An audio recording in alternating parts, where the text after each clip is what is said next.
well, why is the media so full of praise with the riots of last year? And my attitude is, you really don't want to compare those numbers.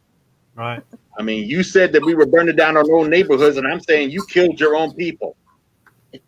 Yeah. Well, we're probably going to get a little backlash, for not having somebody on the right up here with you. But and PJ and I have discussed this, and it's And it's all well and good. I mean, I would have that conversation, but what what's the point? what will come of it? I mean, you can probably talk to that person at a later date, but the fact of the matter is, they've shown themselves who they are. They've had the bully pulpit for 4 years. Sure, sure.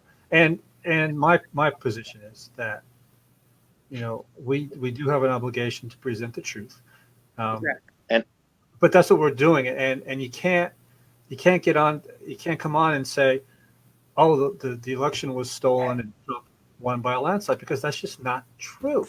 And I'd spend half the time saying, no, that's not true. And again, Antifa was behind the destruction that happened at the Capitol. No, that's not. The FBI says you're not telling the truth. Excuse me, gentlemen. I have to excuse myself for a moment. Sure. And why do I need to get into that kind of a discussion with somebody? It's pointless. And PJ doesn't agree with me, and she can tell how she feels when she comes back. But I just don't see the point. And there comes a time when you can't be neutral. Talking about on the media side, there comes a time when you just cannot be neutral anymore. When it comes to somebody threatening our country, somebody wanting to overthrow our country and install a despot as a ruler, and I say ruler as opposed to governor, because he doesn't want to govern; he wants to. People in the media can't stay neutral. It's not a both sides kind of a thing. It's either right or wrong, and that's just where I am. My dog is making his opinion. So we're getting. PJ, do you want to talk about how you felt about having an opposing view on? Because I gave my opinion. Well, I didn't hear your opinions. Oh, my opinion was just what we talked about earlier. My opinion was we have an obligation to present the truth, but that is not the truth. Well, I think my position was that truth is the truth of the truth holder. And I think we have presented ourselves as not aligning ourselves on either side of any of the coins, because we want to present what's going on a factual level as opposed to an opinion level. And the truth is that if you believe it, whatever the it is, that's your truth. It is our obligation to present varying truths, because just because it's not my truth doesn't mean it isn't your truth. And that's right now the truth is my dog is diving into my handbag to find something, and I have no idea what that might be, but I don't think we've heard the end of it. Well, but I think we have an obligation to present another side from the far right perspective, the far left perspective, and any perspectives that fall in between, because we need to know where we all stand so that we can learn to be a homogenous society. So we can't continue on this path. We're leading to a civil war at this point. There's hatreds that have been kept under wraps for such a long time have found license to expression right now. And it has no good end. It is just going to morph into something disastrous, as we see from last week, where we lost 6 lives last week.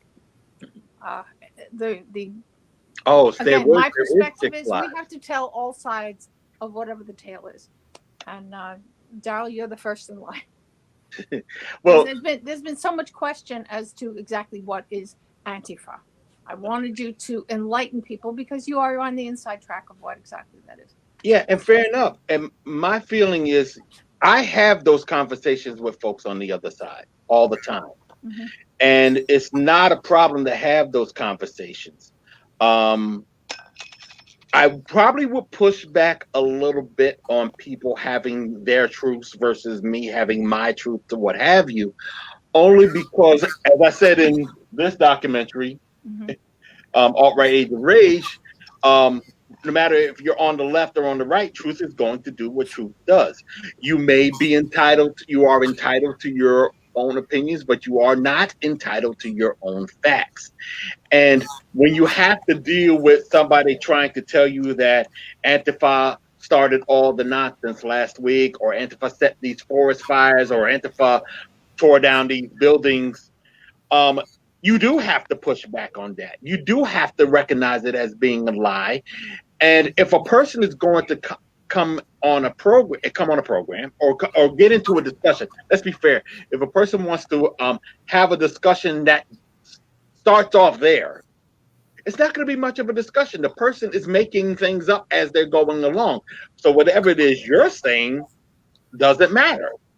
They already know what they want to do with their lives, and they don't want you to be a part of that life, or at least of that agenda.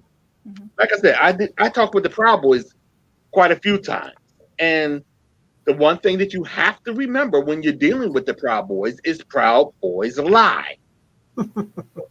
I mean, just ad nauseum they lie. Enrique Tario, um, I catch him in so many lies that it's ridiculous. One time he said that it told me that he earned his fourth degree or something like that. His fourth degree is, there's levels of Proud Boy: first degree, second degree, third degree, fourth degree. And he said the way he got his fourth degree was doing some community work of some sort. And that's not the fourth degree Proud Boy. Fourth degree Proud Boy is someone who has gotten into a physical confrontation with the enemy. Mhm. That's what that is. So when you're dealing with those kinds of elements, you still have to recognize it. What I would say, however, is that when you are dealing with that crowd, when you are dealing with somebody who is spouting off a barrage of lies as you're talking to them, remember that you are remember your audience, remember who's around listening, and it will be for their benefit that you clarify, that you take those people on, so that the audience knows not only that it is a lie, but how it's a lie. That's the way you can handle it. And that's how I handle it when I'm in the streets Mhm. dealing with these folks. Well, When how it is a lie, I think, Yeah, is more explanatory than just saying, "Oh, this is a lie." you have to do it like that. It has to be backed. It has to be backed by what the factual You situation is. yeah, you have to know what you're talking about, because